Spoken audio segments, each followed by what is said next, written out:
Buenas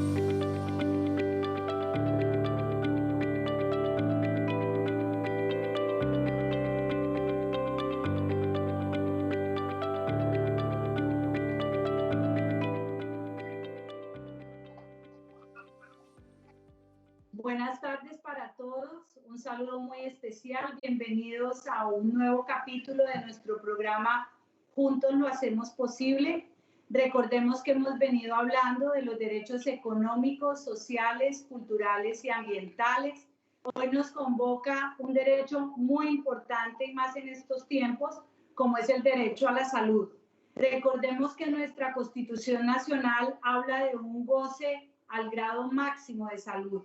Y en medio de las circunstancias que nos ha traído la pandemia del COVID-19, pues los colombianos en general han estado permanentemente siguiendo las acciones del gobierno nacional. El presidente Iván Duque día tras día a las 6:30 de la tarde se conecta para dar un informe de las medidas que se han tomado, todas en aras de garantizar el derecho a la salud y obviamente el derecho a la vida. Hoy tenemos invitados del más alto nivel, conocedores del sistema de seguridad en salud en Colombia. Nos acompaña el señor ministro de Salud, doctor Fernando Ruiz. De igual manera, el doctor Germán Esguerra, presidente de la Academia Nacional de Medicina. El doctor Gustavo Morales, presidente de la Asociación Colombiana de Empresas de Medicina Integral, es decir, representando a las EPS, el doctor Juan Carlos Giraldo Valencia, presidente de la Asociación Colombiana de Hospitales y Clínicas, que antiguamente llamábamos IPS, y el doctor Luis Carlos Ortiz Monsalve, presidente de la Asociación Colombiana de Facultades de Medicina. Les doy una bienvenida, agradezco mucho que hayan participado. Este es un programa que tiene dos bases fundamentales: solidaridad y resiliencia. De la solidaridad ha sido un llamado de la Alta Comisionada de Derechos Humanos de Naciones Unidas para que en todo el planeta nos unamos en torno a la solidaridad. Y resiliencia porque es un valor fundamental que permanentemente guía al presidente Iván Duque para que a pesar de la adversidad, Colombia pueda seguir adelante. Esas son las dos grandes valores que han seguido en este programa Juntos lo hacemos posible. Como vamos a hablar en términos generales de lo que ha ocurrido frente a la atención de la pandemia, que si bien es cierto lo hemos visto, pero vale la pena que el señor ministro nos haga un resumen de las decisiones de mayor impacto en el sistema de salud frente al tema del COVID. Vamos a empezar con el ministro. Adelante, señor ministro Fernando Ruiz. Bueno, muchas gracias, doctora Nancy Patricia. Agradezco inmensamente la invitación y celebro la inmensa oportunidad de estar en este evento y en este conversatorio liderado por la Consejería de Derechos Humanos. Creo que es un tema súper importante para abordarlo desde la consejería. Después de saludar a los Silva, al autor y a estar, primero plantear un poco, responder las preguntas que se plantean en la ayuda. El tema es cuáles son las estrategias que hemos desde la EPS durante la coyuntura del COVID-19. Yo quisiera resaltar primero la posibilidad de planear desde una manera muy anticipada una estrategia desde el Ministerio, con la posibilidad desde los diferentes entes territoriales de concurrir un proceso de generación de un plan de contingencia que incluyó tanto el sector público como el sector privado, como los gobernadores con sus EPS e IPS privadas, los señores alcaldes, pudieron ante la eventualidad de una emergencia sanitaria declarada de una pandemia como el COVID-19 por primera vez en la historia frente a una amenaza externa de estas dimensiones, integrar un plan de contingencia entre lo público y lo privado, una visión coherente que ha podido integrarse, ha podido facilitar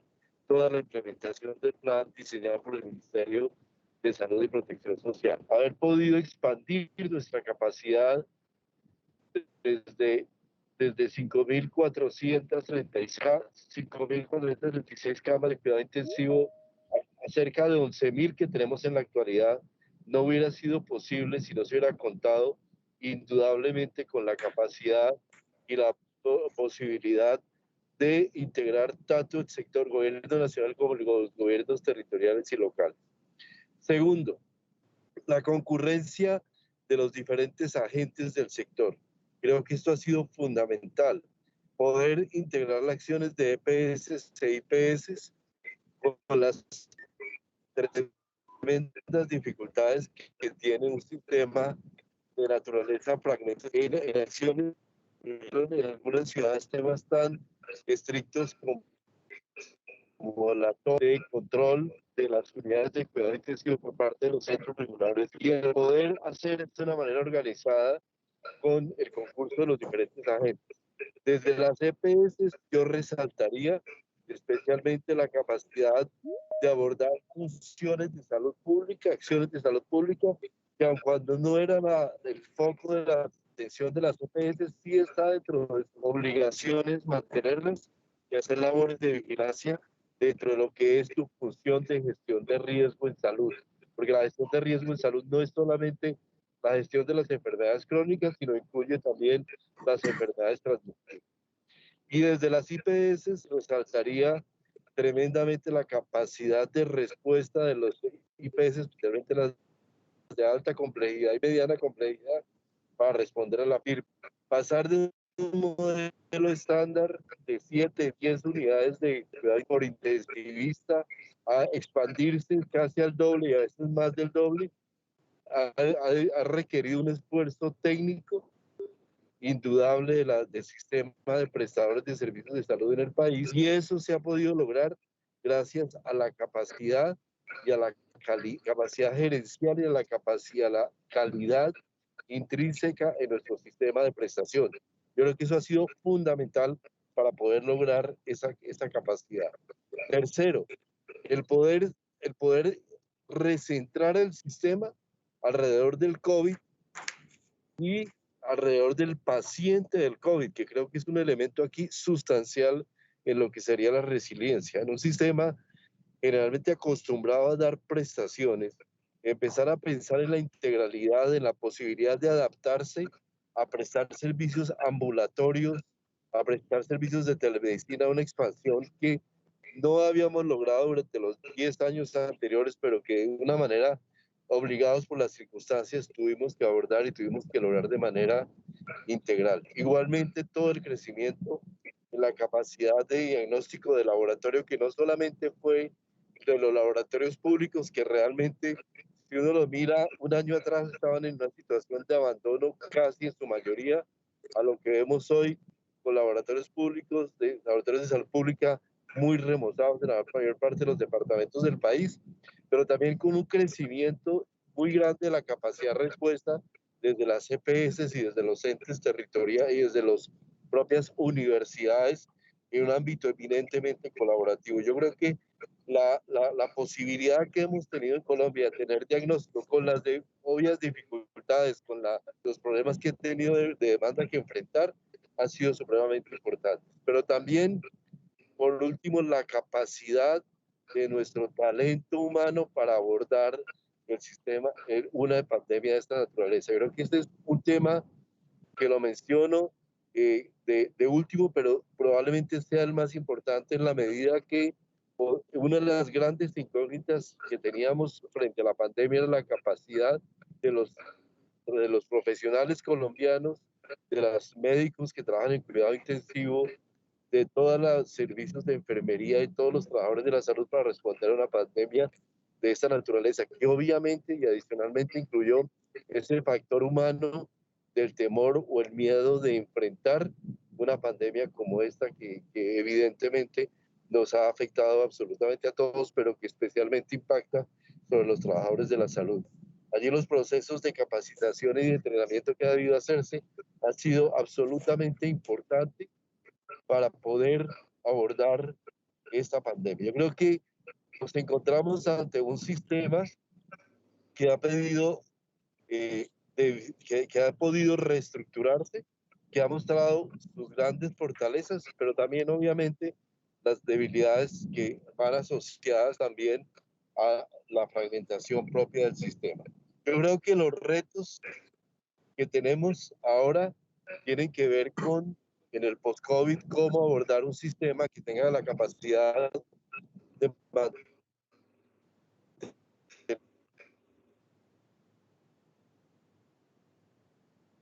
Bueno, yo quiero informarles ver que muchas de las ganancias que tenemos en este momento y cómo esos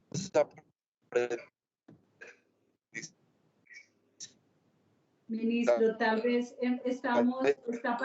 está pasando el ministro en este momento por una zonita de desconexión. en mejorías en el sistema de salud.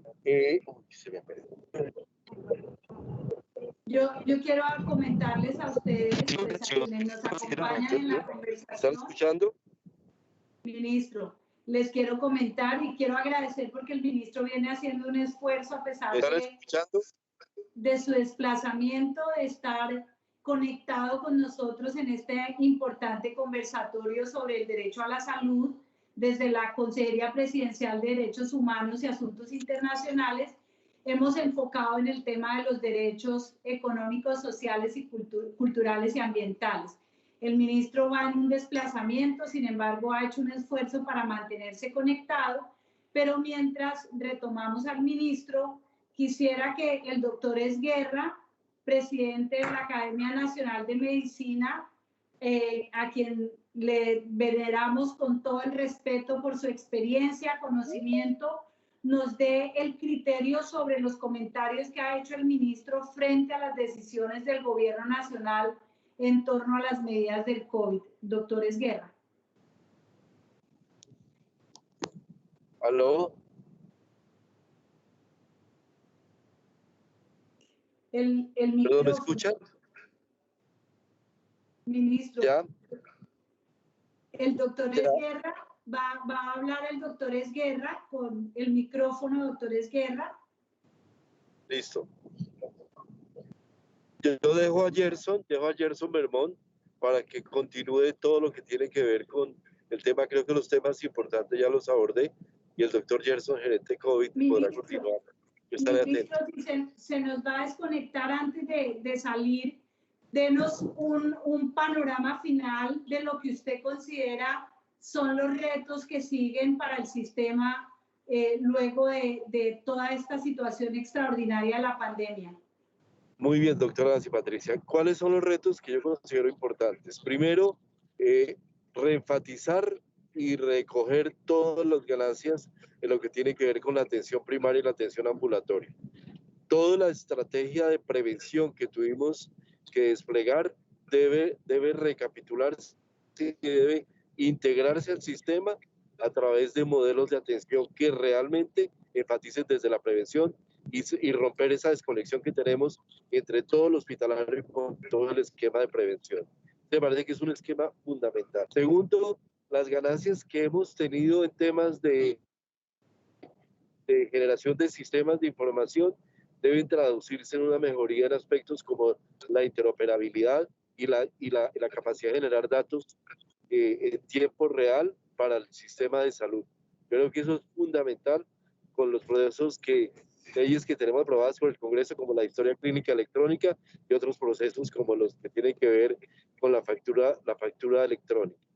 Tercero, yo creo, y lo más importante, aprovechar toda esta coyuntura que nos generó todo el trabajo intersectorial alrededor de salud para convocar todo este trabajo desde determinantes sociales y finalmente orientar el sistema hacia el hecho de que tiene que estar centrado en el paciente. Nunca como antes tuvimos la oportunidad de tener todos los componentes del sistema centrados en el paciente, en este caso un paciente con COVID. Pero esto debe traducirse en el futuro hacia el tratamiento de los pacientes con enfermedades crónicas y hacia todo el manejo, una visión de manejo integral de pacientes. Creo que La pandemia nos enseñó que teníamos reserva y podríamos responder, pero hacia el futuro sería un error estratégico pensar que el post-COVID es simplemente volver atrás a la misma situación que teníamos antes sin abordar una visión de futuro en la cual el sistema esté definitivamente centrado en el paciente. Y creo que quedan otros elementos, pero yo diría que esos son los sustanciales en una visión donde además creo que tenemos retos importantes como asegurar el hecho de que los flujos de recursos sean absolutamente transparentes y que todo este tema que hemos tenido que nos ha llevado a situaciones como la ley de punto, como el acuerdo de punto final, deban tener una solución a futuro, una solución estructural que facilite y haga que definitivamente no solamente estemos cada 10 años tratando de solucionar los problemas del pasado, sino tengamos un sistema proyectado a futuro donde haya claridad y transparencia en todo el flujo de recursos y en todos los flujos de contratación, con modelos de contratos y con capacidad de los sistemas de integrarse, tanto desde EPS como IPS, modelos integrales, que no solo sean concesión, sino que también incluyan todo el componente de generación de mecanismos de pago y de retribución adecuada para superar todos los problemas que tenemos en este ámbito en el sistema de salud. Yo diría que esos son los grandes retos, doctora Nancy Patricia. Gracias, ministro. Lo invitamos a que siga conectado, ministro. Con eso va oyendo a nuestros panelistas en sus análisis y propuestas. Como decía al comienzo, sí, señora, lo más conectado en la medida que podamos escuchar. Lo más importante es que en estos conversatorios podamos analizar la situación desde la óptica de los derechos y poder sacar unas propuestas que luego le sirvan al país. Le había pedido al doctor Esguerra que nos dé sus opiniones desde su experiencia y conocimiento. Adelante, doctor Esguerra. Sí, muy buenas tardes, doctora Nancy, doctor Ruiz, muy buenas tardes a todos, doctor Giraldo, doctor Morales, doctor Denis, doctor Gerson, en fin, qué bueno estar con ustedes en este conversatorio. Definitivamente, yo creo que Colombia lo primero que tiene que decir es que logramos una integración, primero, de la comunidad. Yo creo que la participación de la comunidad ha sido supremamente importante. Nosotros recordemos los primeros semanas, los primeros meses, cómo esa comunidad respondió al llamado del gobierno nacional. Y segundo, nos unimos, digámoslo así, todos los demás actores del sistema, las EPS, las IPS, los médicos, las enfermeras, todo el personal de salud, el gobierno nacional, la participación del gobierno nacional, yo creo que ha sido una participación ejemplar, lejos de cualesquiera otras consideraciones, en fin, y la participación necesariamente del personal de salud. Yo creo que el personal de salud respondió a este llamado con ética, con responsabilidad, con un gran amor hacia nuestra misma comunidad, no obstante las grandes dificultades que este personal o en este personal afloraron de acuerdo con las características del sistema. No obstante esas situaciones que afloraron, el personal de salud respondió grandemente. Ahorita ya podemos decir que si no hemos acabado la lucha o no hemos acabado la situación o estamos lejos de terminarla, yo creo que por el contrario estamos cerca, estamos en una meseta, muy posiblemente estamos en el descenso, pero lo más importante es que logramos una respuesta y que todas estas medidas permitieron aspectos importantes.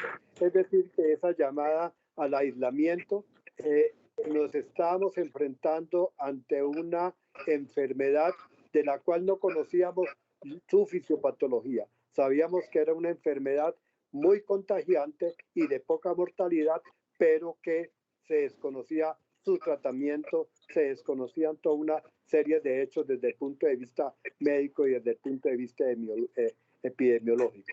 Entonces, lo primero que fue necesario fue preparar al personal de salud. Esta preparación rápida, muy acertada, permitió que el personal de salud hiciera su atención médica con las características ya mencionadas. También fue necesario, no estábamos preparados para una pandemia o una crisis de estas características. Las medidas de aislamiento y prevención y mitigación permitieron que el sistema se preparara. ¿Qué era prepararse? El prepararse era traer camas, acondicionar unidades de cuidado intensivo, estudiar protocolos de tratamiento, incluso importar ventiladores mecánicos. Y tercero, fue necesario cambiar el modo de la atención médica. Entonces aparece la atención virtual, aparece la atención lejos del paciente. En fin, se logran toda una serie de hechos que si en algún momento habíamos pensado, no lo habíamos vivido. Entonces aparece la virtualidad, aparece la sobrecarga de servicios, porque ya no solamente había que atender al paciente con COVID de una gran cantidad de contagiados, sino que además había que seguir con la atención de la enfermedad común y corriente. Viene la fatiga, viene el cansancio, vienen momentos de desesperación entre el mismo personal médico y afloran toda una serie de situaciones muy importantes y que si bien se conocían, no se veía la gran deficiencia o estas características. Entonces es donde aparecen toda una serie de situaciones que si bien logramos salir adelante, las hicieron evidentes. Entonces yo creo que ahí es donde empieza a aparecer el futuro. Digamos, el futuro con respecto al COVID. El COVID tiene que terminar pronto, en meses o un poco más, pero el sistema de salud tiene que continuar. Y toda la experiencia que se nos dio y todo ese afloramiento de situaciones, en el sistema de salud nos van a permitir que entonces es la justificación y la más clara necesidad de todas esas necesidades que aparecieron, que veamos a ver cómo las arreglamos.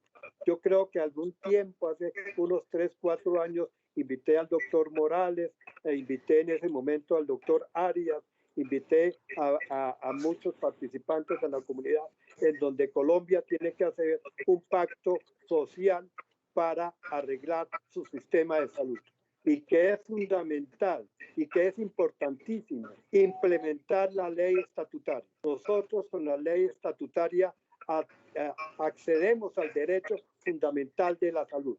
Ese es un derecho, como bien lo manifestó inicialmente la doctora Nancy. El derecho a la salud es un derecho fundamental y nuestro Estado es un Estado de derecho.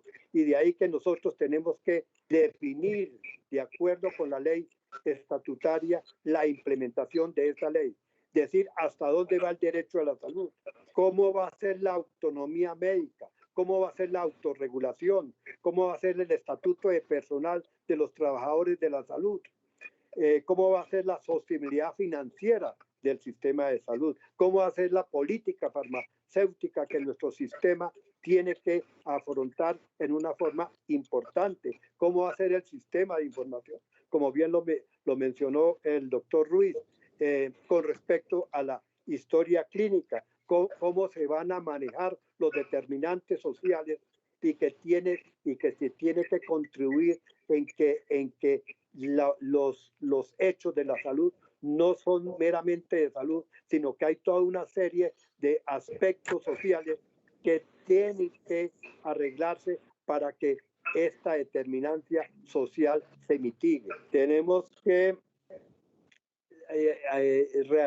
desarrollar un aspecto de vigilancia, control e inspección muy importante, y que no se erradique la corrupción dentro del mismo sistema de salud.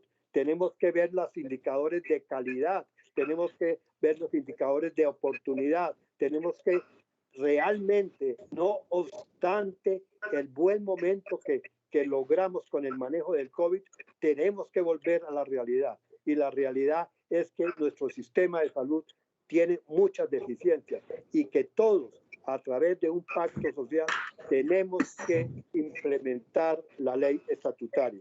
Eso es lo que yo considero, que si bien esta pandemia nos probó y logramos salir adelante con algunas dificultades, con muchas dificultades, con gran sacrificio por parte del Estado en los aspectos económicos, en los aspectos productivos, en fin, logramos salir. Yo creo que bien, si nos comparamos, y no solamente nos comparamos, sino que observamos la mortalidad relativamente baja que logramos de un 3.2% de acuerdo con los infectados. Entonces, gracias, yo creo que sí es el momento, es que retomemos, y que tenemos una gran herramienta que es la ley estatutaria, establecida hace 5 años, y que gracias a esa ley estatutaria vamos a lograr el goce efectivo del derecho fundamental de la salud. Gracias, doctora Nancy. Gracias, doctor Esguerra. Bueno, en este conversatorio equilibrado, obviamente la visión de los pacientes es fundamental, por eso nos acompaña el doctor Denis Honorio Silva, director de la Asociación Colombia Saludable, que convoca 189 organizaciones que promueven el derecho a la vida y obviamente el derecho a la salud.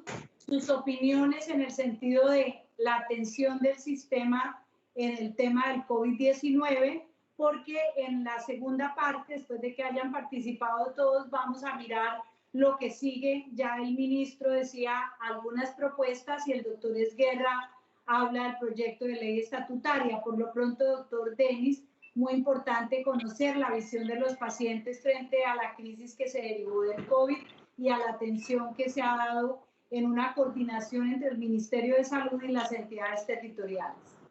Doctora Nancy, buenos días o buenas tardes, y buenas tardes a los compañeros del panel.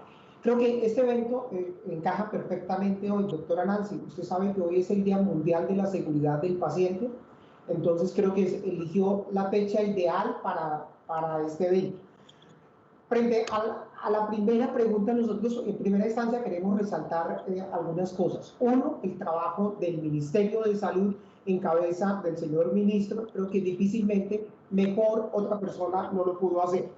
Pero también un reconocimiento especial a los profesionales de la salud, a todos los médicos, enfermeras, paramédicos, camilleros, personal de vigilancia, que siempre han estado en primera línea para atender a los pacientes, que es la razón de ser. Tres reflexiones desde la óptica de los pacientes en medio de la pandemia. Ningún país del mundo estaba preparado para esto, y definitivamente nos unimos a sus palabras iniciales y a las del doctor Esguerra. La razón de ser del sistema no es la transacción, doctor Morales. La razón de ser del sistema son los ciudadanos. Y creo que ahí tenemos una oportunidad de oro para replantearnos el modelo de salud que nosotros tenemos. Hoy centrada en la transacción y alejada totalmente del paciente. Pero también es una oportunidad de oro. Señores y señores, ustedes saben que solamente 2 ministerios tienen relación directa con los 50 millones de colombianos que somos. Uno es el Ministerio de Defensa. 2, el Ministerio de Salud. Y la salud en Colombia, gracias a la ley estatutaria, doctor Esguerra, la salud es un derecho fundamental. Entonces creo que este gobierno, en el tiempo que le resta, tiene una oportunidad de oro, doctora Nancy, para que la salud no siga siendo la cenicienta de los gobiernos, como que solamente nos acordamos de la salud cuando hay un evento catastrófico, como es el caso del COVID. Pocas veces en la historia de Colombia, algún presidente, su gobierno entero y todos los otros actores estaban centrados en rodear el tema de la salud. Nuestra segunda invitación es a darle la importancia a la salud pública. La salud pública tiene que estar en cabeza del gobierno, centralizada en el Ministerio de Salud, y esto no puede ser delegable a otros actores. En el Plan Nacional de Desarrollo, cuando se analiza el componente de presupuesto que el gobierno histórica o que los gobiernos históricamente han asignado al rubro de salud pública, es mínimo. Creo que tenemos una oportunidad de oro para darle la importancia, no solamente que el gobierno tiene, sino cada uno de los ciudadanos en el territorio nacional. Que a veces algunos ciudadanos prefieren invertir más, tal vez en un plan de televisión, de internet y de telefonía, y no invertir en el bien más preciado, que es la salud para los colombianos. La tercera reflexión que nos deja el COVID. Uno es el inventario de capacidad instalada que nosotros tenemos en el talento humano, más remunerados que son los médicos, las enfermeras y los equipos de salud. Dos, la capacidad que tuvo el gobierno nacional en activar todo lo que tiene que ver con dejar capacidad instalada en camas y en infraestructura. Pero posteriormente al COVID, ¿qué va a pasar con esto? Vamos a generar más recursos para no perder esta capacidad instalada. Y finalizo con esto. El gobierno, llevamos 5 meses, 6 meses hablando de COVID. Efectivamente, algunas EPS medianamente hicieron la tarea bien, otras EPS se dedicaron a hacer pruebas selectivas, algunas implementaron 3 cosas: teleconsulta, telemedicina y teleorientación en las principales ciudades, pero descuidamos a los colombianos y colombianas que viven en 630 municipios con población inferior a 30.000 habitantes. En estas regiones también hay pacientes COVID, también hay enfermeras, también hay médicos que requieren los servicios de salud. Pero, doctora Nancy, señores y señoras, es importante empezar a descodificar una cosa y a mirar el mundo desde la integralidad, como lo acotaba el doctor Esguerra. ¿Qué va a pasar con los más de 2 millones de usuarios que tienen alguna comorbilidad y todos sus tratamientos han sido suspendidos, parcial y totalmente? El sistema de salud respondió al COVID, pero ahora tenemos un reto enorme. ¿Cómo vamos a reincorporar a esos colombianos que necesitan servicios de salud y que hoy en día están en stand-by? Gracias, doctor Denis Honorio. Bueno, vamos ahora entonces a oír a quienes hacen parte del equilibrio del sistema de salud en Colombia, las EPS y las IPS. Ya hemos oído al Estado, a la academia, a los pacientes. Recordemos que durante los últimos 27 años, desde nuestro sistema general de salud, hemos logrado una cobertura del 96% de la población, y que fue una de las metas iniciales de la Ley 100, lograr una máxima cobertura. En los últimos años, antes del COVID, se ha venido hablando de la necesidad de la calidad y obviamente en un tema fundamental que tiene que ver con la financiación. Pero tanto el doctor Esguerra como el doctor Denis Honorio han hecho unas reflexiones muy importantes, y es la atención por fuera del COVID. Y esos dos temas, atención en COVID y atención de los pacientes que sin estar exclusivamente centrados en el COVID, pues merecen también el derecho a la salud. Le pregunto entonces al doctor Gustavo Morales, presidente de la Asociación Colombiana de EPS. Gracias, doctora Nancy Patricia Gutiérrez. Es un honor y un gusto estar aquí con ustedes en este espacio tan importante donde hablamos de derechos y además en particular de derechos económicos, sociales y culturales. Muy rápidamente, porque sé que el tiempo apremia y estamos en lenguaje televisivo.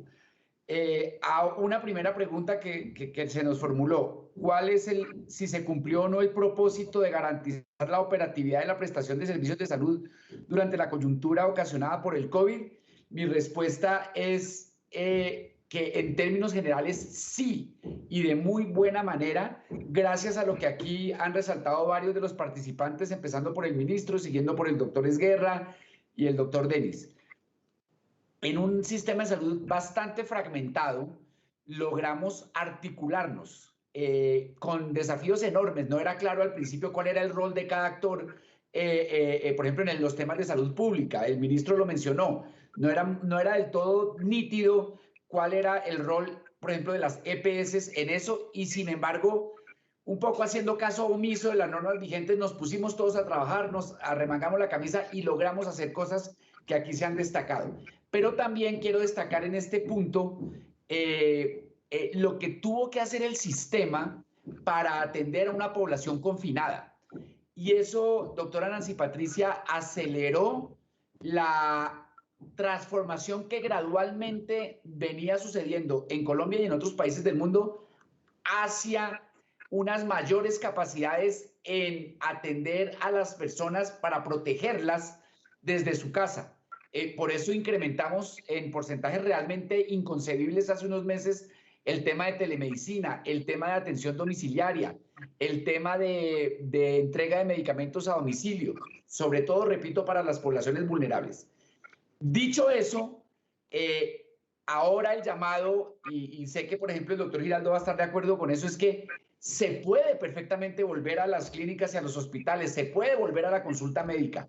Ya aprendimos cuáles son los protocolos de bioseguridad que hay que utilizar y quizás diría yo con cierto atrevimiento, pero no muy lejos de la verdad, que uno de los lugares más seguros para estar es una clínica, un hospital o un consultorio médico, porque ya sabemos cuáles son las precauciones y si se mantiene con disciplina esas precauciones se puede seguir adelante. Pero repito, lo importante es que supimos atender en buena medida a la población confinada. Ese era un desafío que ninguna sociedad del mundo había tenido y Colombia lo sortió razonablemente bien. Sin embargo, y eso me lleva a la segunda pregunta, hay desafíos. Si vamos a seguir por ese camino de la telemedicina, de la atención domiciliaria, pues tenemos que hacer dos cosas. Primero, invertir mucho más en conectividad, sobre todo en las regiones donde la conectividad es precaria.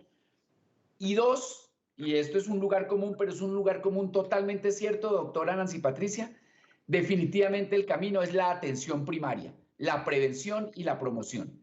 En este momento, como están las reglas hoy en día,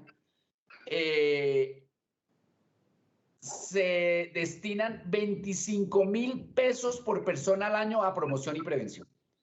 Eso no tiene ningún sentido. Claro que esa cifra es un poquito engañosa porque se hacen muchas actividades de promoción y prevención por fuera de los famosos 25.000 pesos anuales, pero de todas maneras es muy bajito, es muy bajito. Y ese es el camino y yo creo que ese debe ser uno de los grandes debates de la reforma a la salud que está ya en manos del Congreso. Creo que tenemos que cambiar totalmente el paradigma hacia la promoción y la prevención y ese sería, digamos, a la pregunta que usted nos formulaba ayer, ¿dónde está el eje del plan de reestructuración? Principalmente allí. Aprendizajes, doctora Nancy Patricia, pues todos y aquí se han mencionado varios. Tenemos que repensar de fondo el régimen de competencias, de roles en salud pública. Creo que tenemos que mirar otra vez con lupa cómo es el estado de nuestra red pública hospitalaria. En general, en la mayoría de las ciudades la red pública también respondió bien, pero tenemos unas precariedades en la red pública hospitalaria en las zonas marginales, doctora Nancy Patricia, que son realmente impresentables y tenemos que trabajar sobre ellas de fondo.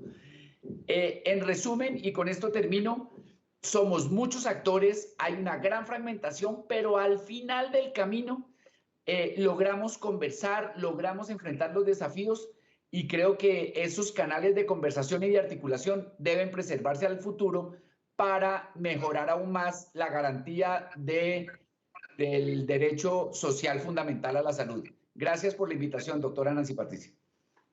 Gracias, doctor Morales. La visión de las IPS, las prestadoras directas del servicio, pues es fundamental. Mucho se ha oído, doctor Juan Carlos Giraldo, sobre, la gente dice, se paralizaron las IPS con este tema del COVID y obviamente también pues los retos a nivel de los dos sectores, tanto públicos como privados, que participan en la prestación directa del servicio. Sobre eso es muy importante sus análisis, doctor Juan Carlos.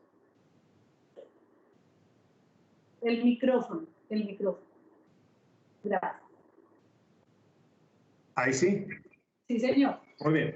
Doctora Nancy, me alegra mucho volverla a ver, a saludarla y por intermedio suyo al señor presidente de la República. Muchas gracias por la invitación y un saludo muy cordial a todos los panelistas del día que nos encontramos hoy acá. Mire, yo sí debo decirlo y con mucho orgullo que el sector hospitalario colombiano ha respondido de una manera adecuada en esta eventualidad. Y hay que mirarlo con detenimiento porque aquí han pasado muchas cosas.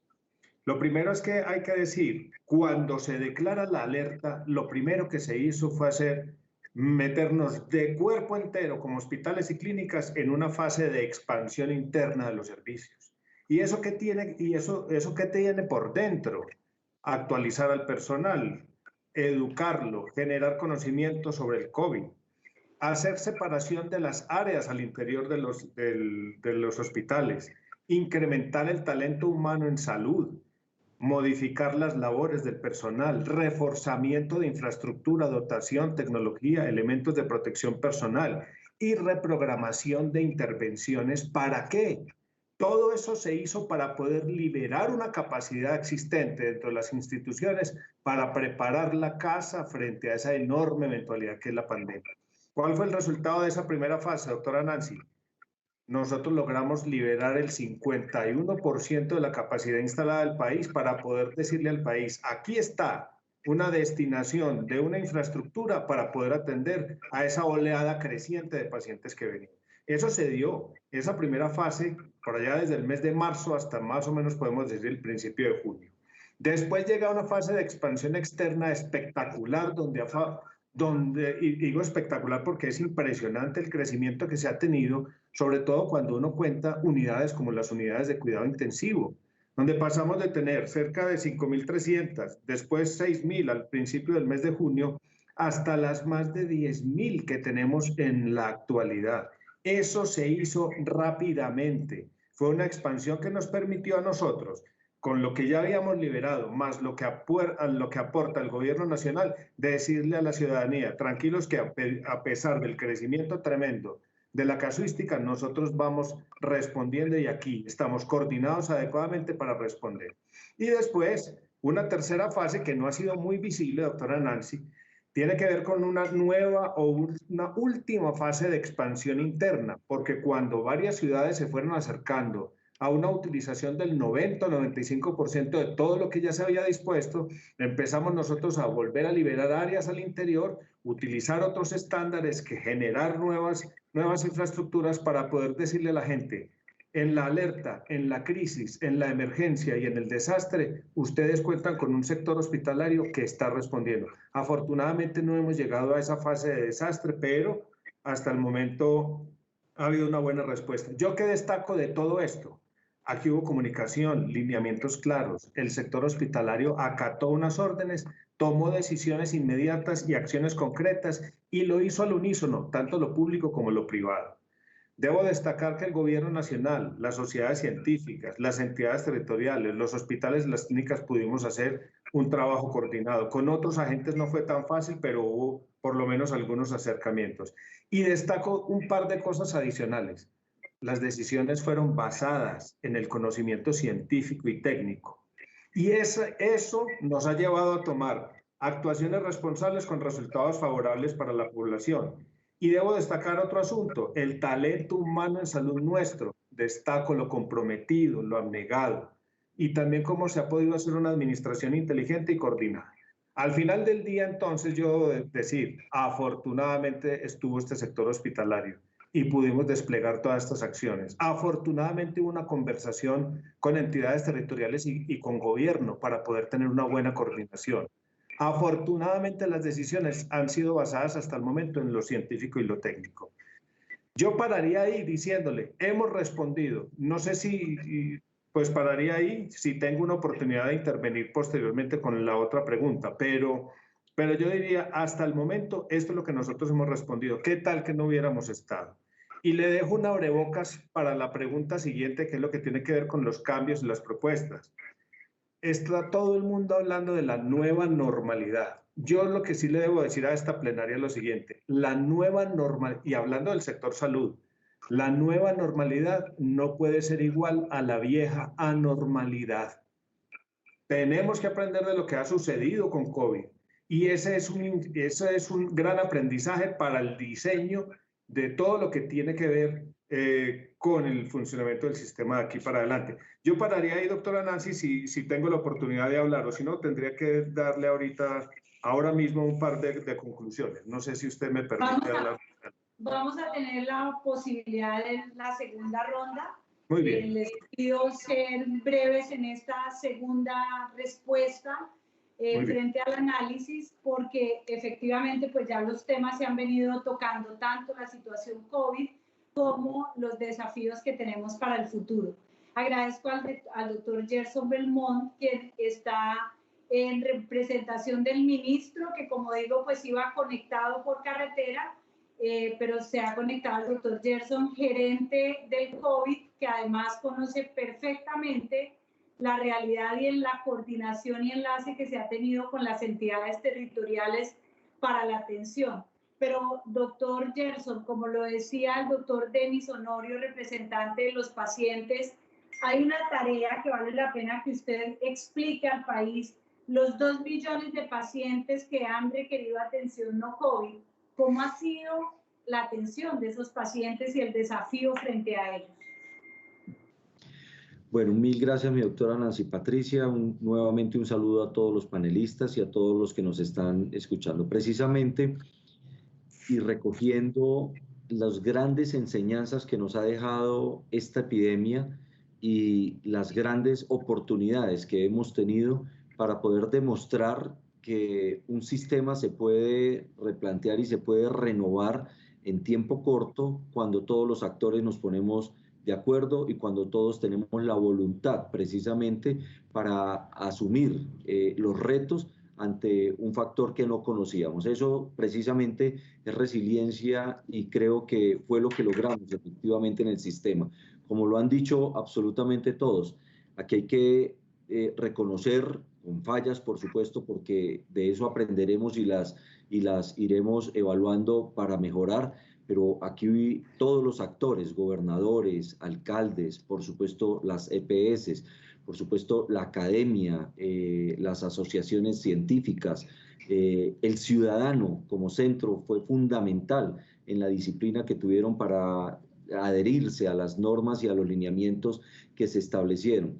Y en términos generales, todo el alto gobierno concentrado en función de poder dar las líneas claras y los componentes que requeríamos, no solo para el manejo de la epidemia, sino para que, primero, el sistema de salud, todo y sus deficiencias, no se cayera, y segundo, que efectivamente pudiésemos atender no solo la epidemia, sino poder continuar con todo lo que requería los usuarios y los pacientes. ¿Y qué aprendimos? Aprendimos muchísimo, aprendimos efectivamente a manejar sistemas de información con deficiencias en territorios donde no entra el internet, donde no entra donde no teníamos posibilidad de tecnología.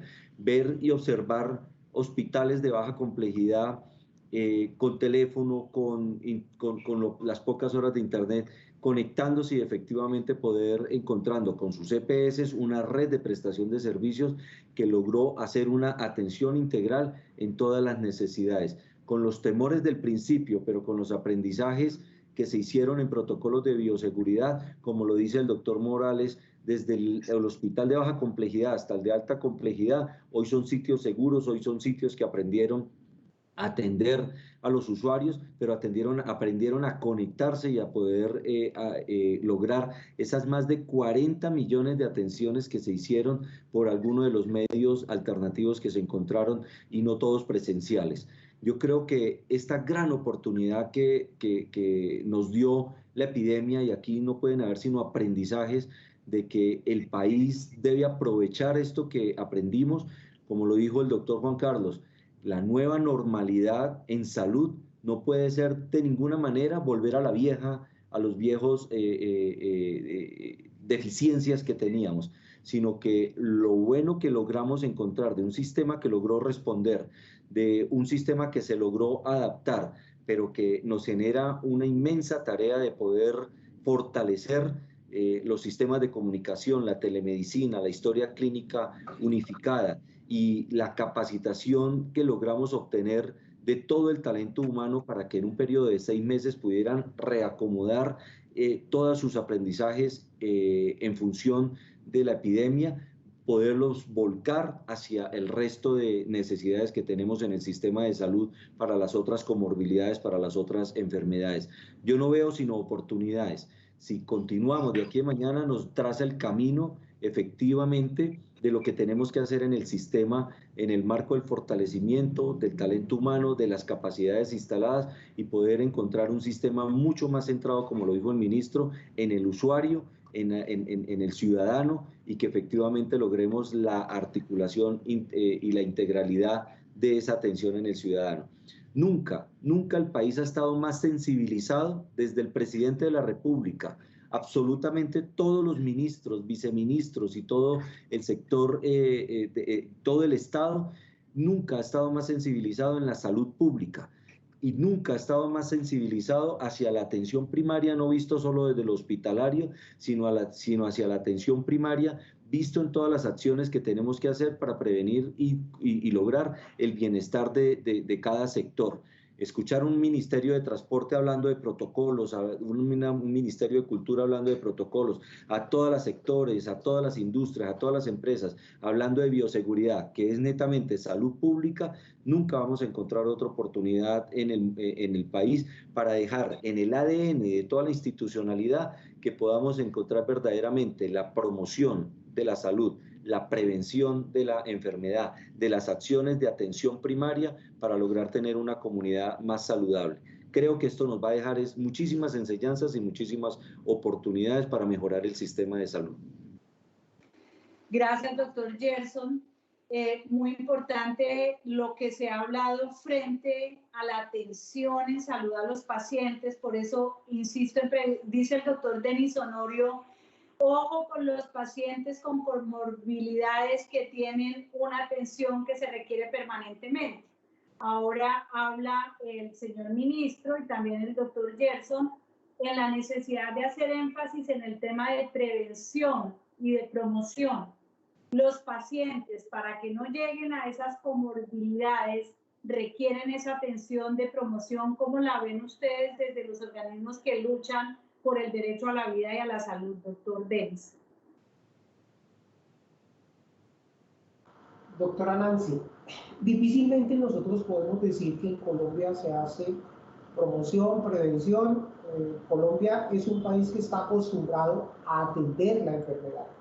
No sé si usted conoce, pero la Defensoría del Pueblo dice que en Colombia cada 4 minutos a un ciudadano se le vulnera el derecho a la vida, por eso tiene que presentar una PQR, una acción de tutela o acudir a instancias internacionales, porque la salud, desafortunadamente, por ausencia del Estado en muchos casos, por bajo empoderamiento de los ciudadanos, porque algunos actores ven la salud como un gran negocio, no la prestan como derecho. En muchos casos prestan la salud como favor y como transacción. Es que me llama poderosamente la atención que en varios espacios algunos dirigentes de EPS se refieren al término transacción en salud. No, el centro del sistema, no olvidemos, no es la comisión que cobran las EPS e IPS. El centro del sistema es el ciudadano. La razón de ser del sistema de salud es el ciudadano. En ese orden de ideas, hay una frase que siempre nos ha llamado la atención a los ciudadanos, a los pacientes. La salud no lo es todo, pero todo sin salud es nada. Cierro con este cuestionamiento. Doctor Morales, los 25.000 pesos usted anuncia que hay para promoción y prevención, que es bastante bajo. Las EPS no están invirtiendo ese valor. Siendo tan bajo, las EPS no están invirtiendo ese valor.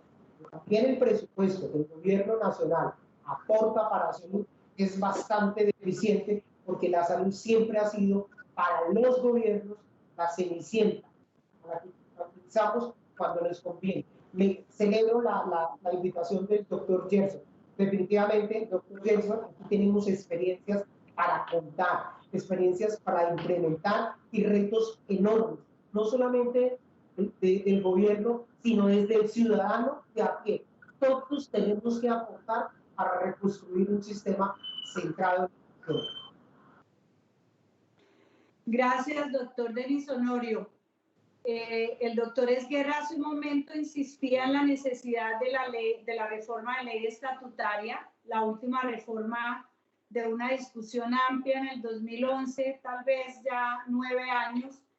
El ministro ha planteado, doctor Esguerra, hacer énfasis en la atención primaria, ambulatoria, la prevención, la promoción y unos aspectos nuevos como la interoperabilidad que se dio como parte de la experiencia de esta pandemia del COVID.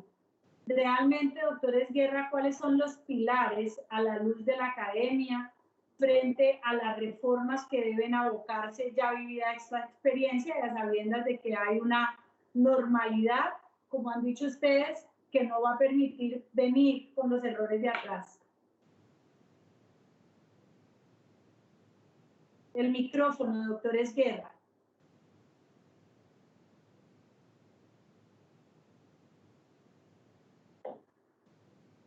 Evidentemente yo pienso que la pandemia nos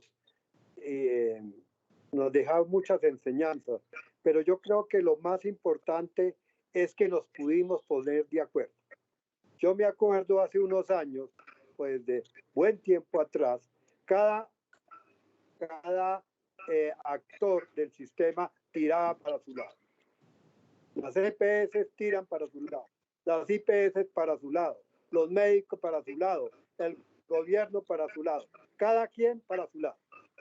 Ahorita hay una demostración que podemos trabajar integralmente y que podemos trabajar en pro de la salud de los colombianos. Eso es fundamental.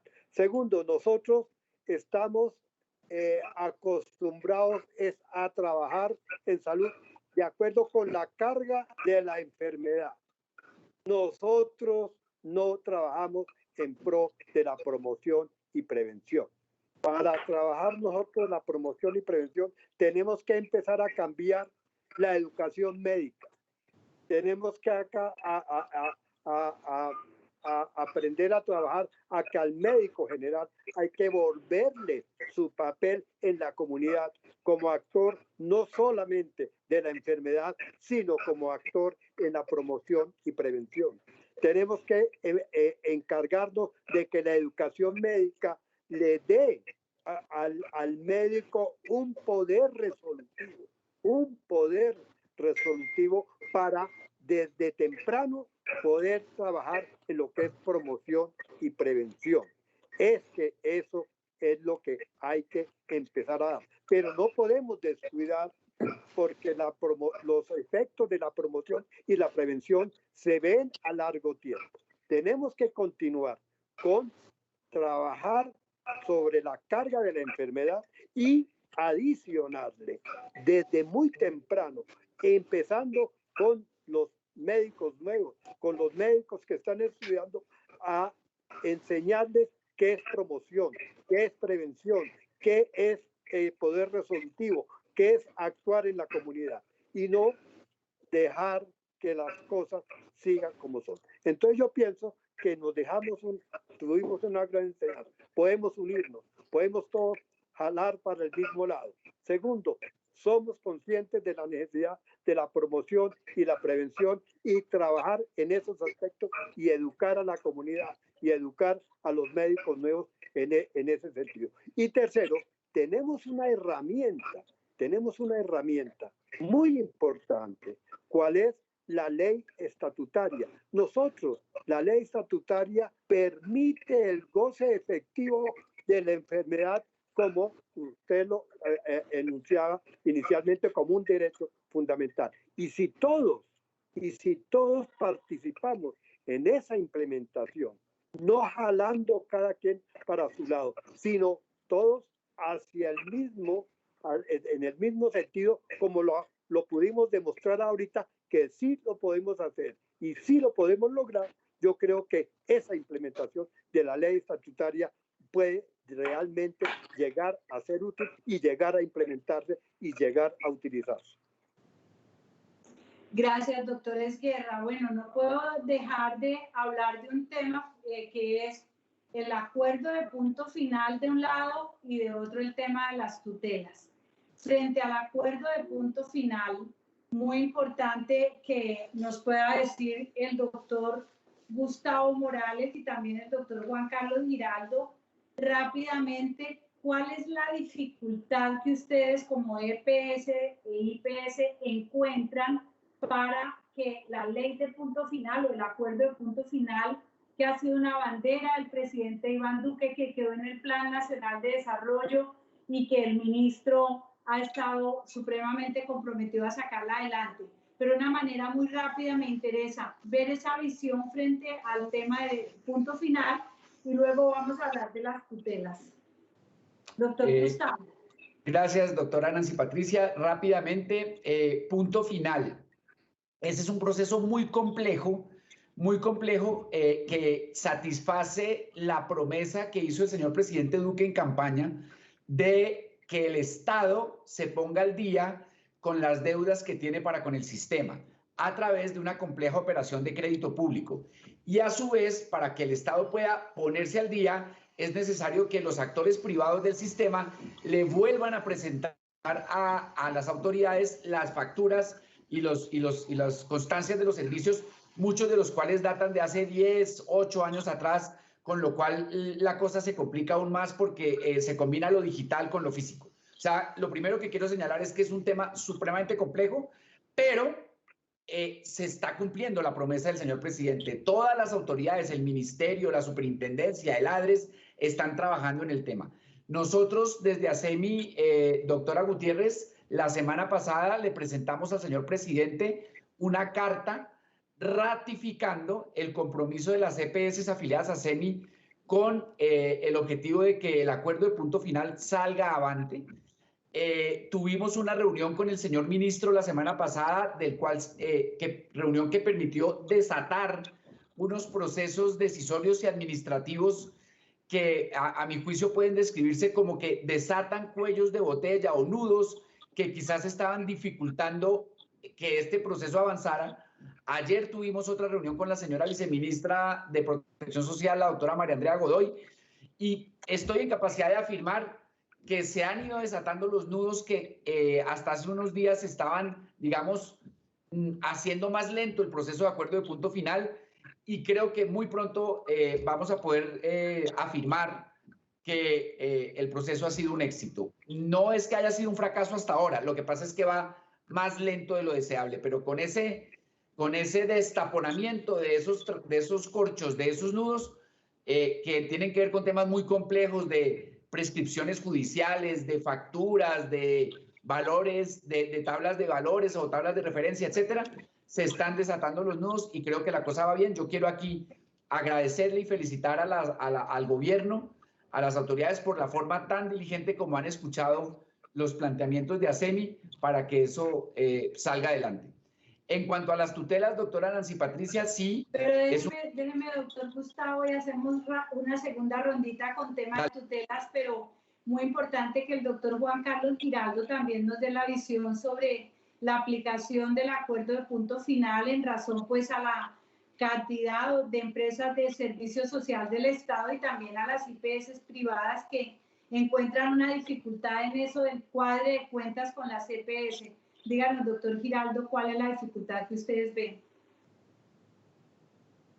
Doctora Nancy, yo le voy a pedir a usted, con su venia, yo le diré el listado que tenía de retos, porque me parece que no podemos perder esta oportunidad de hablarle a usted y darle esa visión. Y termino con la pregunta que usted hace de punto final. Y le voy a dar unos telegramas sobre los retos que yo veo en este momento y comparto con Denis. Mire, estamos comprometidos con una reapertura o un reinicio seguro de todas las actividades asistenciales. Ese es un primer reto.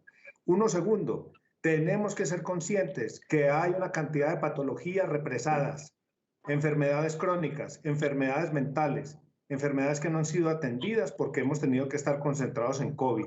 Esa represa tenemos que saberla manejar porque esa es la tercera y cuarta ola de casuística que vamos a tener. Necesitamos avanzar en la inspiración de confianza para los usuarios. Estamos iniciando una campaña de hospital confiable para que la gente pueda vencer el temor y recurra nuevamente a los servicios. Le decimos al gobierno, ustedes tienen que conformar una reserva de elementos sensibles para que no nos vuelva a pasar lo que ha sucedido con elementos, con ventiladores, con camas, con elementos de protección personal. Eso tiene que ser de seguridad nacional y de soberanía sanitaria. Lo cuarto, tenemos que tener, lo quinto, una reparación de los daños financieros del primer semestre, doctora Nancy. Y ahí va incluido el tema de acuerdo de punto final, que ya le voy a responder. Pero ojo, el hospital, con todo lo que tuvo que hacer, que les describí previamente, tuvo grandes daños financieros. Entonces, heroicos en la operación, en la prestación y el enfrentar la situación, pero también con tremendos daños financieros. Hay que hacer un plan de fomento hospitalario de aquí para adelante. Por supuesto que hay que tener políticas de bienestar. El salto tecnológico no nos podemos devolver, ni el salto digital. Tenemos que seguir hablando de agregación de valor y el factor H, que es el factor de humanismo en la prestación de los servicios. Y tenemos que llegar, doctora Nancy, gran reto, una reforma inteligente al sistema de salud. COVID nos ha enseñado muchas cosas. La reforma nosotros la tenemos pintada. Sabemos que el ADRES tiene que ser un banco de salud más poderoso y también ser un recaudador. Los agentes tienen que actuar en redes integradas de servicios. Tiene que remodelarse el rol de muchos agentes, específicamente las ARLs y las EPS tienen que cambiar su forma de operar. Y aquí tiene que haber, doctora Nancy, una revolución en la atención primaria en salud. Eso tiene que ver todo con el derecho a la salud, que debe dejar de ser solamente un derecho individual, como lo tenemos ahora fundamental, y debería ser un derecho colectivo, que es otra de las enseñanzas que nos ha dejado COVID. Termino con lo de punto final. Nosotros, ¿qué vemos? Que es la gran ilusión, la gran promesa del gobierno Duque, tener un saneamiento gigantesco de la cartera acumulada. Las EPS a lo largo de los últimos 3 lustros han dicho que no pueden pagar oportunamente, o que una de las principales causales para no pagar oportunamente o adecuadamente es que tienen un daño causado por todo lo que no estaba incluido en el plan de beneficios y que ellos asumieron.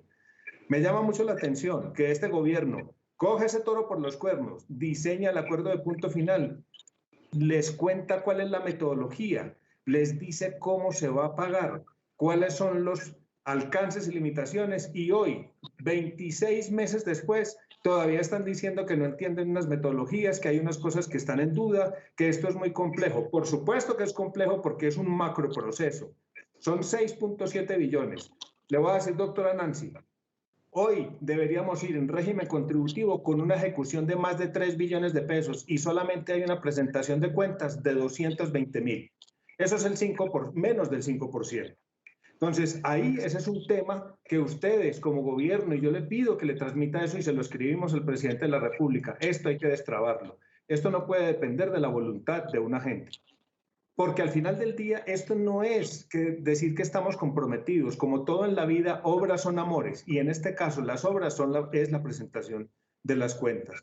Si esto no va a suceder, le estamos diciendo al gobierno. Entonces tienen que habilitar vías diferentes. Si las EPS no pueden, por los motivos que sea, acogerse al acuerdo de punto final, no pueden dejar ustedes perder esa fuente de financiación que ya ofrecieron. Y deben darle una vuelta a este proceso. Yo le propongo aquí, hagan entonces una macro compra de cartera a todo el sector hospitalario y a todo el sector que está afectado por las deudas, nos compran la cartera y después hacen ustedes a través de un mecanismo de crédito que le conceden a los deudores morosos, hacen ustedes todas las aclaraciones de cuenta contra el patrimonio, contra el acuerdo de punto final o contra la liberación de las reservas técnicas de esas entidades. Eso es lo que vemos. No es por confrontar, sencillamente nosotros vemos los números y no vemos que haya un avance y nos preocupa mucho porque sabemos que el tiempo va corriendo y que esto es necesario para la recuperación, lo que yo le decía ahorita, la reparación de los daños financieros que vamos teniendo acumulados específicamente después de COVID. Muchas gracias, doctora Nancy.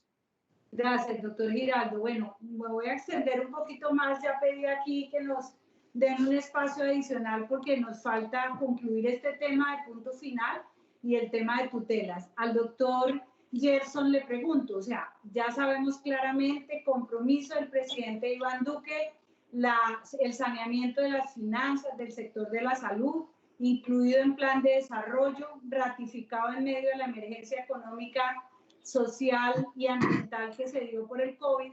¿Qué hace falta a la luz del gobierno, doctor Gerson? Bueno, como lo manifiesta el doctor Morales y el doctor Juan Carlos, aquí tenemos un esquema que ya está planteado, una voluntad clara del gobierno del señor presidente, unos lineamientos perfectamente claros, con unas dificultades que el doctor Morales manifiesta y que son totalmente claras, pero no son excusa. Tenemos que encontrar el mecanismo porque efectivamente hay una reserva de 5.2 billones de pesos que entrarían al sistema de salud, que garantizaría el pago del talento humano, que garantizaría esa deuda histórica que tenemos en infraestructura y en dotación y en equipamientos en muchísimas instituciones que con este flujo de recursos podrían ponerse al día. Capacitación al talento humano para fortalecer en cada uno de los niveles de atención el personal que se requiere. Es muchísimo lo que podríamos hacer con ese recurso que está garantizado por el gobierno nacional y que no es excusa el tener esas grandísimas dificultades. La viceministra, la doctora Andrea Godoy, ha estado atenta permanentemente a lograr encontrar esas dificultades que tenemos efectivamente en la presentación de facturas. No es justo, de verdad, que de 5.2 billones solo tengamos 256 mil millones de pesos digamos, consolidados para el pago en este rubro específico, cuando está la voluntad, cuando están los lineamientos, cuando está absolutamente todo coordinado para poder avanzar. Necesitamos en el régimen subsidiado, que también es menor, es 1.6 billones de pesos, pero se ha podido avanzar más de 650 mil millones de pesos, pero ahí necesitamos la voluntad de gobernadores, de las direcciones territoriales de salud para poder consolidar esas deudas, pero sí efectivamente en el régimen contributivo tenemos un reto inmenso de encontrar la salida a este tapón que tenemos en la presentación de las facturas para poder. Hay que entender que ADRES no puede pagar sencillamente porque ya está la decisión, digamos, política y administrativa y financiera, sino que tiene que tener los soportes de todos los recobros y las facturaciones que se están haciendo. Yo creo que nos distrajo un poco el COVID, pero al revés, teníamos que acelerarlo más porque era donde más se necesitaban los recursos en el sistema para poder suplir esas necesidades que dije al comienzo. Es un ejercicio que está claramente definido y es un ejercicio que tenemos que acelerar entendiendo las dificultades que el doctor Morales manifestó. Bueno, creo que aquí hay mucho por construir todavía y el diálogo permanente entre los actores del sistema. Hay que encontrar el camino adecuado y obviamente el procedimiento que lleve a poder cumplir esa voluntad del presidente Iván Duque, pero además una necesidad para la estabilidad financiera del sistema que se ve reflejado en el derecho a la salud de los pacientes. Voy a terminar con el tema de las tutelas. Me han llegado varias preguntas de quienes nos siguen a través de las redes sociales de la Presidencia de la República, pero este tema es muy importante. La semana anterior estuvimos hablando del acceso a la justicia, el derecho al acceso a la justicia. Y la presidenta del Consejo Superior de la Judicatura nos hacía ver cómo la mayoría de las tutelas que se dan, casi el 90% de las tutelas, son del tema de salud. Y la Defensoría del Pueblo ha dicho que las tutelas en el 2019 se mantuvieron en el mismo nivel del 2018, cerca de 208.000 tutelas en el año y todas encaminadas a solucionar el acceso el derecho a la salud. Cerca del 80% de esas tutelas fueron favorables. Entonces, a la luz de las EPS y de las IPS, cuál es la situación que lleva a un accionar tan alto de tutelas que además prácticamente paraliza la prestación del servicio de justicia. Doctor Morales. Gracias, doctora Nancy Patricia. Y con esta intervención pido disculpas, pero debo retirarme porque tenía otra cosa a las 2 de la tarde y nos habíamos programado para las 2, pero no quería irme sin despedirme, sin agradecerle y sin hacer esta reflexión final sobre las tutelas. Mire, aquí tenemos un cruce de caminos conceptual muy complejo entre la salud como un derecho fundamental y los limitados recursos que hay para la salud. Muchos de los obstáculos que hay para acceder a la salud no obedecen al diseño del sistema de salud, sino a otras variables, a dificultades, por ejemplo, de transporte, de agua potable, de educación, de vivienda. Eso como para una primera reflexión. Segunda reflexión, en ocasiones, no diría que mayoritarias, pero sí significativas en número, uno lo que encuentra es un mal entendimiento por parte de los jueces de hasta dónde llega el derecho a la salud. La ley estatutaria es clarísima en decir que obviamente la salud es un derecho fundamental y las necesidades de salud deben ser atendidas, pero también le pone límites. Acuérdese que la ley la salud ha sido un derecho fundamental desde hace muchos años, desde el año 91, según la interpretación que hizo la Corte Constitucional al respecto. Lo que hizo la ley estatutaria fue ponerle límites a ese derecho, límites razonables, como por ejemplo, no debe haber con recursos públicos del sistema de salud inversión en atenciones en el exterior o en servicios suntuarios o cosméticos o en servicios que no tengan evidencia clínica de su efectividad o de su eficacia. Y todavía encontramos un número significativo de tutelas que ordenan que con recursos públicos se cubran ese tipo de cosas en violación de la ley estatutaria. Ese es un tema para corregir. Y lo tercero, por supuesto, es muy importante que las normas regulen de mejor manera qué está cubierto por el sistema y qué no. Todavía tenemos algunas ambigüedades. Todavía está el tema de qué va por la UPC y qué no va por la UPC. El proyecto de reforma apunta a regular eso de mejor manera. Creemos que se puede incluso mejorar más su redacción, pero avanza en la dirección correcta. Pero lo importante es que si tenemos un sistema de salud que se financia principalmente con recursos que provienen del Estado, tenemos que trazarle límites. Y en eso avanzó la ley estatutaria, pero todavía nos faltan un par de errores para llegar allá. Una vez tengamos eso, lo que esté dentro de la bolsa, por supuesto que puede ser protegido vía acción de tutela si el sistema lo está negando. Lo que esté por fuera de la bolsa no debería ser materia de un fallo de tutela. Y ese, por ejemplo, doctora Nancy Patricia, para conectar un tema con otro, es uno de los problemas que hay en Punto Final, porque algunas de esas facturas obedecen a órdenes de tutela que el Estado no puede pagar porque están prohibidas por la ley estatutaria. Pero ¿qué hacemos? Hay una orden de un juez. Entonces, ¿qué prevalece? ¿Una orden de un juez o la orden de la ley estatutaria? Ese es el tipo de dilemas que, en línea con el pacto social que propone el doctor Esguerra, tenemos que terminar de dibujar. Como dice Juan Carlos Giraldo, en ese tema el dibujo está más o menos claro, pero falta formalizarlo en norma. Entre tanto, le puedo decir que desde ASEMI las EPS están haciendo un proceso muy fuerte. Hoy tuvimos una reunión toda la mañana al respecto para reducir al máximo el número de tutelas contra ellas, y se ha ido reduciendo gradualmente. ¿Qué es lo que se ha ido reduciendo? El número de tutelas que tienen que ver con negaciones de servicios que están en el plan de beneficios. Lo digo sin pena y de frente. Es inadmisible que haya tutelas de servicios que están en el plan de beneficios. Y tenemos que hacer desde el aseguramiento un esfuerzo para que eso no suceda. En ese compromiso estamos y gradualmente lo estamos logrando. Gracias, doctora Nancy Patricia. Me despido de usted y de los colegas con un abrazo muy grande por la oportunidad.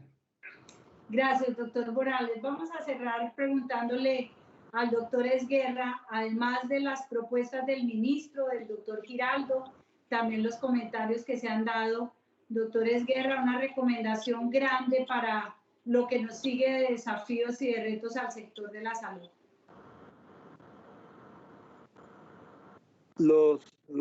Pienso yo que los desafíos y retos que para el sector salud, para el sistema de salud, es no volver a la anormalidad que el doctor Giraldo refiere. No podemos volver a la normalidad. Tenemos la herramienta, y perdón que insista, perdón, señores panelistas, que insiste en la necesidad de la implementación de la ley estatutaria. Nosotros damos un estudio, si nosotros damos una buena implementación, si nosotros damos una interpretación, todas aquellas situaciones que llevaron a la más grande crisis de salud del país, dadas por las circunstancias anteriores, si nosotros logramos eso, podemos salir avante. No podemos volver a la normalidad que el doctor Giraldo mencionó. Y tenemos que el impulso que nos dejó la pandemia, seguirlo cultivando y seguirlo impulsando y salir adelante para lograr la composición y la estructuración de un sistema de salud mejor, digámoslo así. Yo creo que ese es el punto inicial de esta pandemia. Me han dado, gracias doctor Esguerra, me han dado un minuto más de Miss Honorio, su visión desde los pacientes, reto puntual. Doctora, pero quisiera 20 segundos frente a la tutela. El 67% de las tutelas que se presentan en el país son por servicios PBS.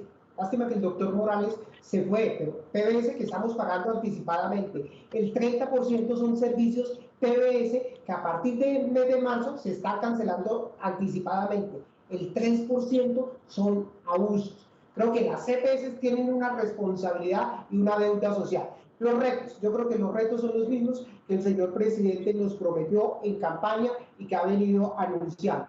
Pocas EPS con buenos indicadores de salud, pago por resultados, acuerdo de punto final, dignificación del acto médico, recursos para salud pública y salud como derecho fundamental sin barreras. Creo que ese es el gran reto que tiene este gobierno. Tenemos que humanizar los servicios de salud. Doctora Nancy Patricia.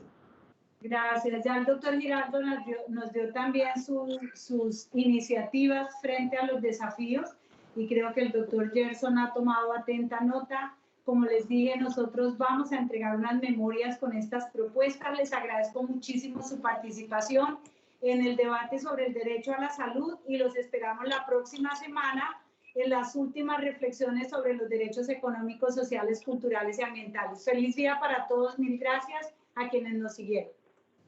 Muchas gracias.